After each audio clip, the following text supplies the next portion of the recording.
Hello viewers, অচিন্তার free coaching চ্যানেলে তোমাদের সকলকে স্বাগত জানাই। আজকের এই ভিডিওটিতে তোমরা নেতাজি সুভাষ ওপেন ইউনিভার্সিটিতে ডিস্টেন্স এডুকেশনে ইউজি বিডিপি কোর্সে হিস্ট্রি অনার্স সেকেন্ড সেমিস্টারে পড়ছো। তোমাদের যে CC9 পেপারটি রয়েছে মুঘল যুগের ইতিহাস, এই পেপারটির সাজেশন ও তার সাজেশনের উত্তরগুলি নিয়ে আজকের এই ভিডিওতে আলোচনা করব।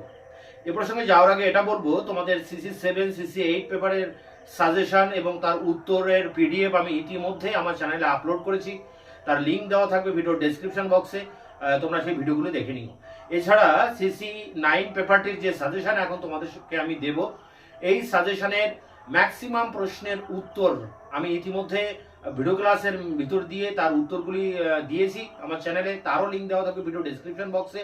অর্থাৎ এই CC9 এর সাজেশনের বেশিরভাগ প্রশ্নের উত্তর ইতিমধ্যে আমার চ্যানেলে আপলোড করা হয়ে গেছে, তোমরা সেইখান থেকে এর উত্তরগুলি কিন্তু পেয়ে যাবে।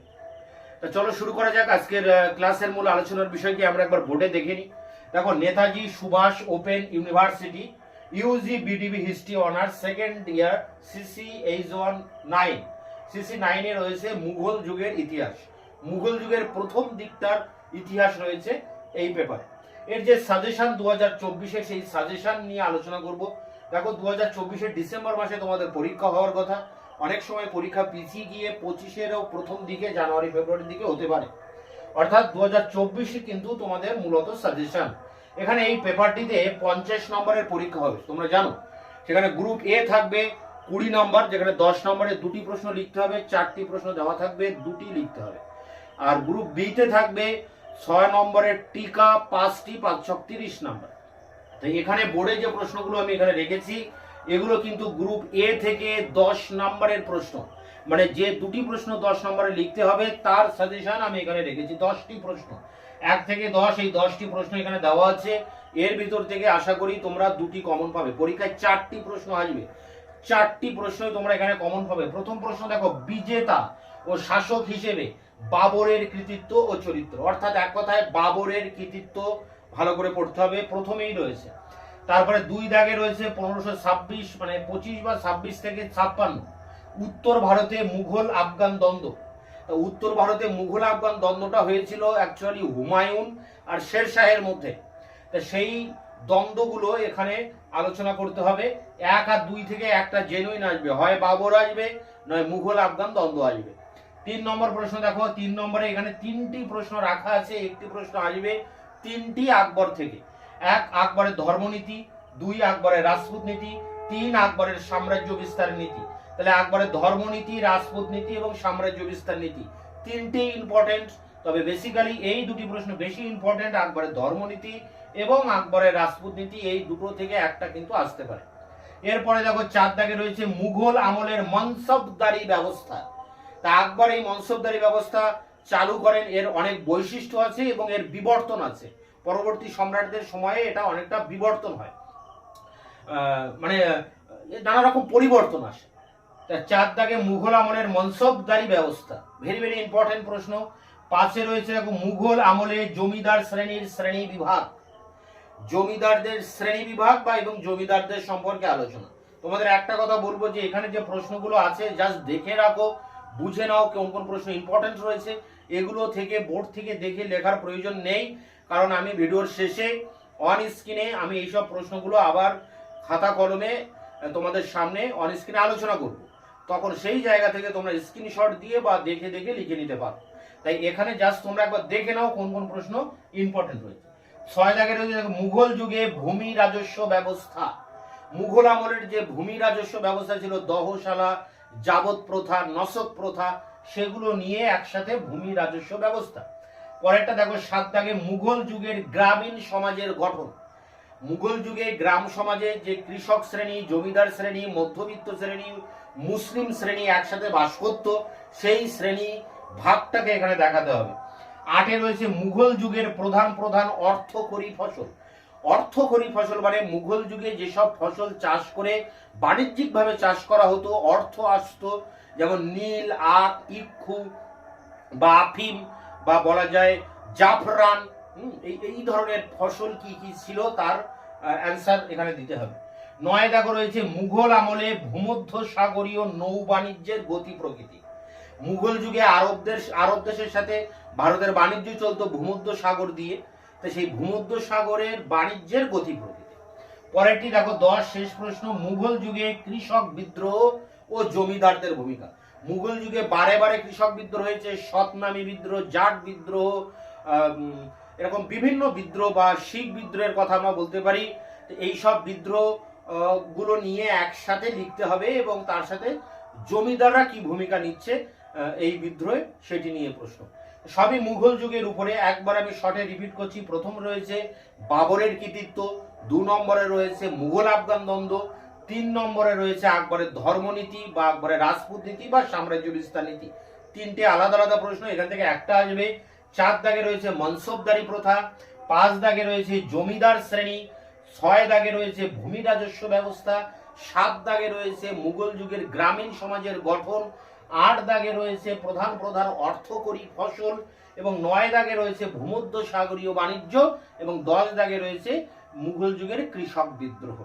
এই 10টি প্রশ্ন তোমরা এখন থেকেই প্রিপারেশন নাও, তোমরা এর ভিতর থেকে কিন্তু 4টি প্রশ্ন অল ওভার কমন পেয়ে যাবে। এবার আমরা দেখব 6 নম্বরের টিকা প্রশ্ন কোন কোনগুলি ইম্পর্টেন্ট রয়েছে।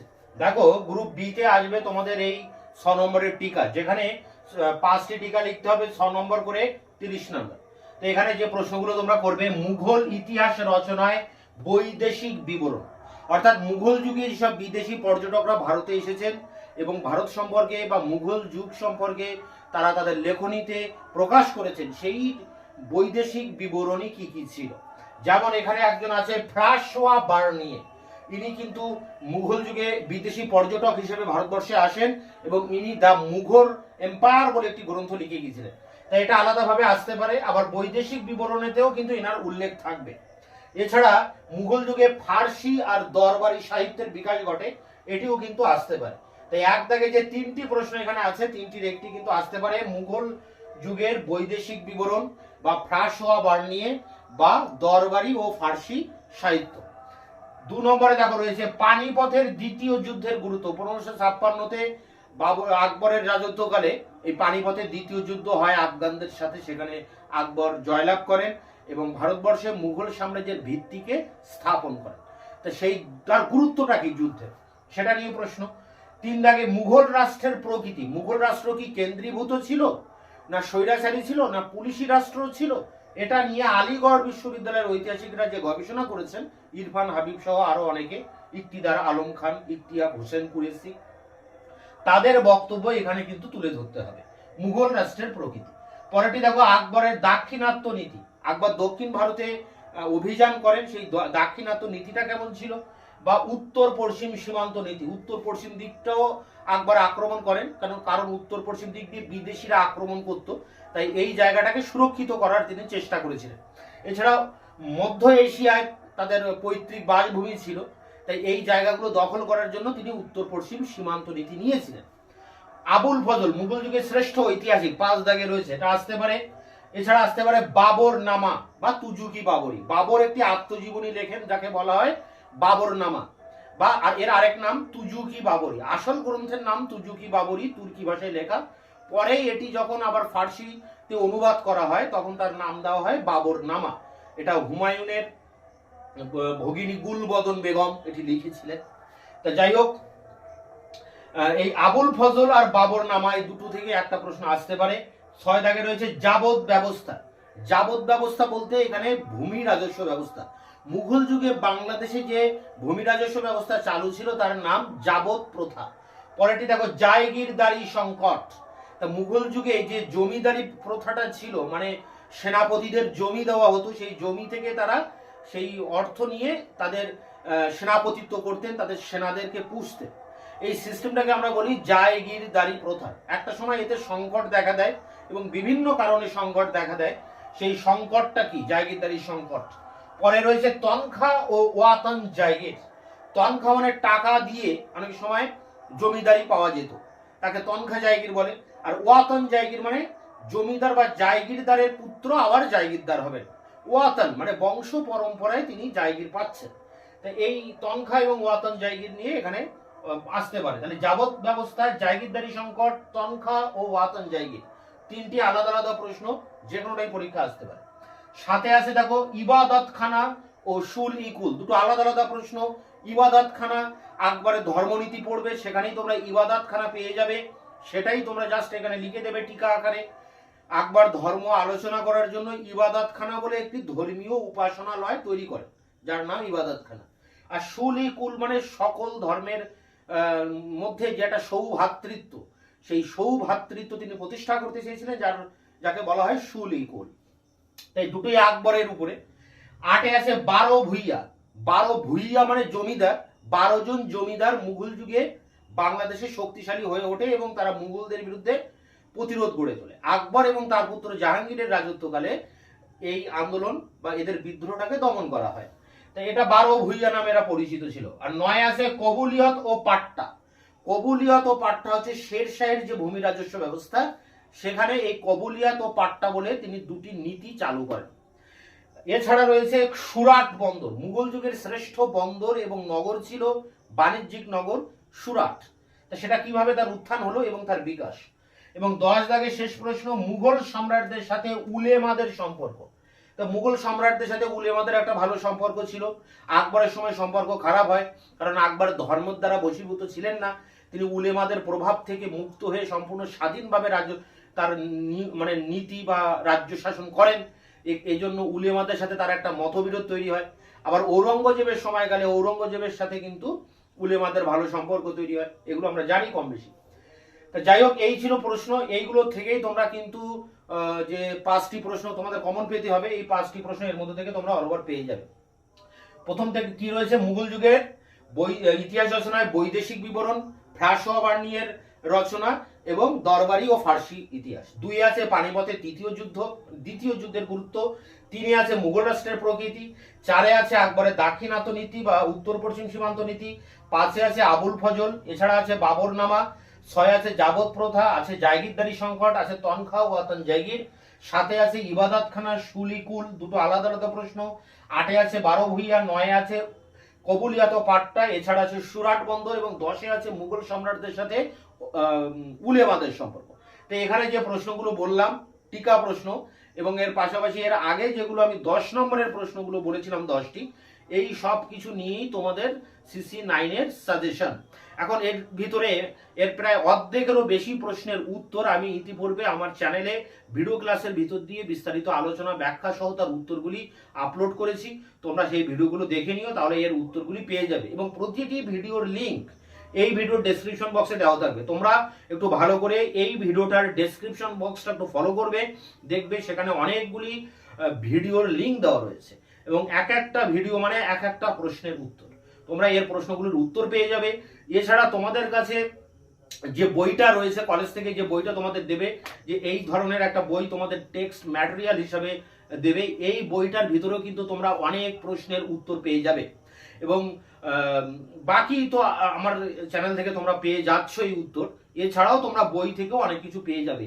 এছাড়াও তোমাদের যদি কোনো প্রশ্নের উত্তরের প্রয়োজন হয়, তোমরা আমাকে আমার কমেন্ট সেকশনে, আমার ভিডিওর কমেন্ট সেকশনে কমেন্ট করবে, তাহলে আমি সেই ভিডিওটার বা সেই প্রশ্নের উত্তরটি দেওয়ার চেষ্টা করব। এছাড়া এই সাজেশনের অনেক যেসব প্রশ্নের উত্তর আমি এখনো দিইনি, সেগুলো আগামীতে একের পর এক ভিডিও ক্লাসের ভিতরে তোমাদের সামনে নিয়ে আসবো। তাই এই পেপারটির উত্তর নিয়ে তোমাদের আলাদা করে ভাবনার কিছু নেই, সমস্ত প্রশ্নের উত্তর পেয়ে যাবে। অর্ধেকের বেশি প্রশ্ন উত্তর আমি ইতিমধ্যে দিয়েছি, বাকিগুলো দেব। এবং এছাড়া তোমাদের টেক্সট ম্যাটেরিয়াল একটা রয়েছে, সেখান থেকেও তোমরা অ্যান্সার পেয়ে যেতে পারো। এছাড়া কিছু প্রশ্নের উত্তর নিয়ে একটা পিডিএফ আমি আমার টেলিগ্রাম চ্যানেলে আপলোড করেছি, তারও লিঙ্ক দেওয়া থাকবে ভিডিও ডেসক্রিপশন বক্সে। তোমরা টেলিগ্রাম লিঙ্কে গিয়ে ক্লিক করলে টেলিগ্রাম চ্যানেলে যাবে এবং সেখানে গিয়ে দেখবে সিসি 9 এর পিডিএফটি সামনে আছে, তোমরা সেটা এক ক্লিকে ডাউনলোড করে নিতে পারবে। তা এই ছিল আজকের ভিডিওর মূল বিষয়বস্তু। এরপর আমরা অন স্ক্রিনে একবার এই যে সাজেশনটা বললাম 10 নম্বর এবং 6 নম্বরের সাজেশনের প্রশ্নগুলো, এগুলো সংক্ষিপ্ত আকারে লেখা আছে।